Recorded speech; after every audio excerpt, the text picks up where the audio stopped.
Is there any way to get involved just from a private money standpoint in a creative finance deal? Sure. Yes. So many ways. So first and foremost, we talked about wholesalers. I'll talk about wholesalers. The difference between wholesalers and a realtor is a wholesaler actually puts a deal under contract. Well, if you want to put a deal under contract with any sort of meat, you got to put earnest money down. If you're not putting earnest money down, no one's going to take you seriously. So, for example, in all of our transactions, I don't think we've ever done less than $1,000 of earnest money, up to maybe 5,000. And if you're in a situation where you have no cash or you're just getting started, that might be a huge burden. You can actually borrow down that earnest money. There are lenders out there who will lend earnest money on creative deals.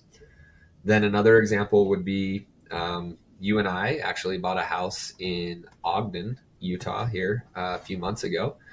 That house, our down payment was, I believe, about $43,000, and then it needed some work. We were going to do a co-living, so we rented by the room, and we needed extra cash for the work, some holding costs because we knew we weren't going to fill those rooms probably the first month or 2 months. So I think we put in 3 months of holding costs, and then a little bit of a buffer, plus paying a wholesaler. So we had all of that tied into that. I think we ended up borrowing around 70K from a private money lender for that down payment.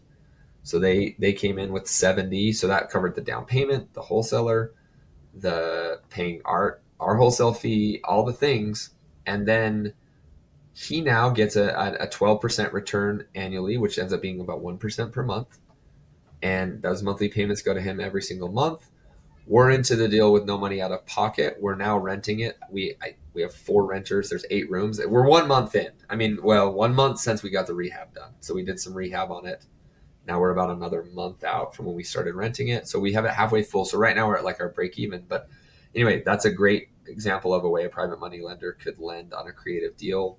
Um, there are other scenarios where a private money lender might do that with something called a double close. So in some states, like I think South Carolina does not allow you to wholesale a deal. I cannot get a deal under contract and then sell the paper. I have to buy the deal. But if I don't want to buy the deal and I want to sell it to somebody else immediately, which is what we do here in Utah a lot, we don't actually buy them. We put the paper under contract, and when we sell it to somebody else, what I have to do in South Carolina, I have to close on the transaction. Well, I may not have what it takes to close. I may not have the 70K, or I may not want to use my own money regardless. So instead, what I can do is I can borrow money from somebody who will give me that money to close the transaction outright. And then I will turn around and immediately sell it to somebody else. And that person will make a small fee for lending that money, even if it's for a few hours or a few minutes for that matter.